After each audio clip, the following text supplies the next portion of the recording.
Hello friends, welcome to my channel MedVision. Today's video is based about the axilla, so let's get started. Axilla. What is axilla? Axilla is the pyramidal space situated between the upper part of the arm and the chest wall. It is also called as the armpit. So this area present here is called as the axilla or the armpit.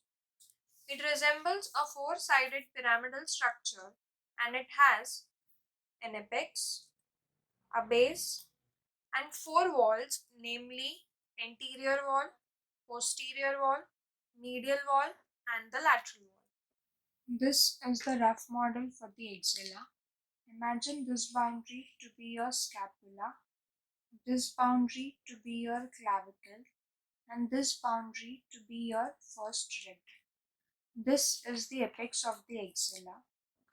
The direction of the apex of the axilla is upwards medially towards the root of the neck.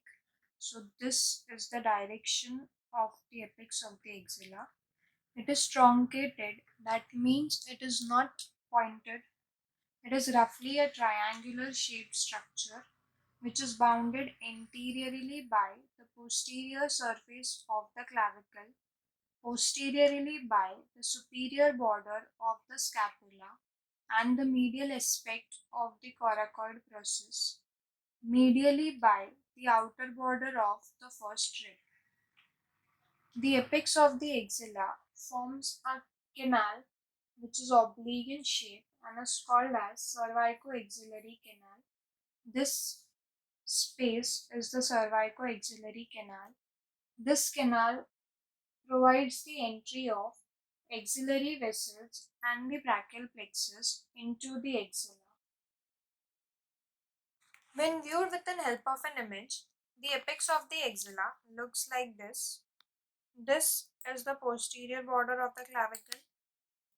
This is the superior surface of the scapula and the medial aspect of the coracoid process. And this is the outer border of the first rib.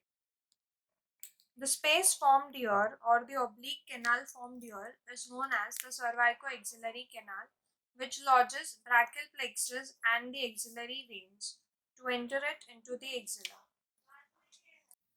Now the base. This is the base of the axilla. It is formed from the skin, the superficial fascia, and the axillary fascia. It takes its shape in accordance with the concavity of the axilla.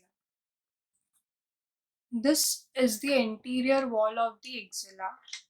The anterior wall of the axilla is formed from the pectoralis major muscle. This red color flap is the pectoralis major muscle, below which we have clavipectoral fascia and the pectoralis minor muscle. This green color area is the clavipectoral fascia and purple color area is the pectoralis minor muscle. To learn more about the clavipectoral fascia and the pectoral muscles, click on to the I button. This is the posterior wall of the axilla. The posterior wall is formed from three muscles, namely subscapularis muscle, teres major muscle, and latissimus dorsi muscle. The purple color area represents the subscapularis muscle.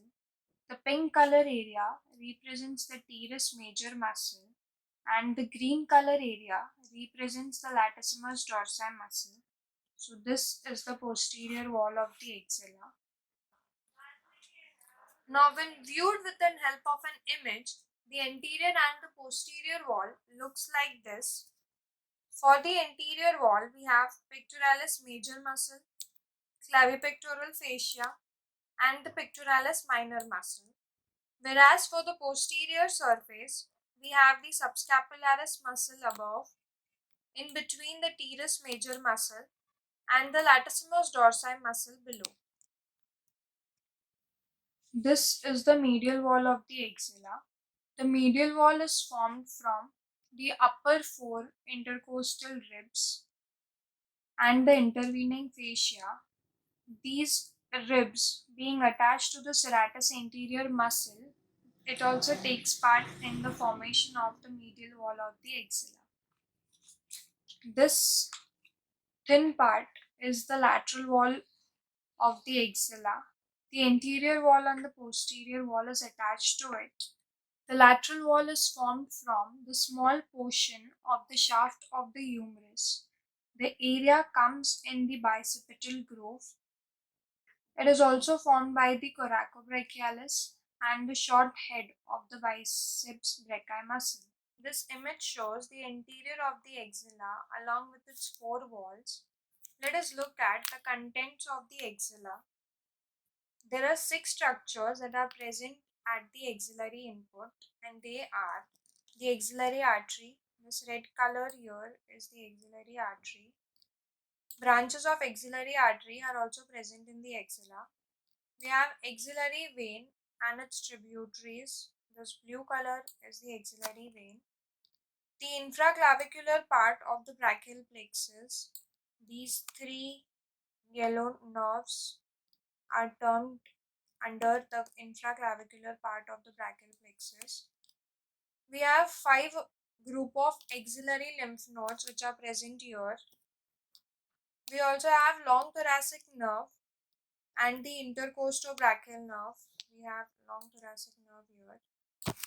And the associated fats and the alveolar tissue in which these substances are embedded. This white color free area is the alveolar tissue and the fats. I hope you find this video helpful. Do like, share and comment to my channel. Also, if you are new to this channel, do subscribe it. Hit the bell icon to never miss the further notification.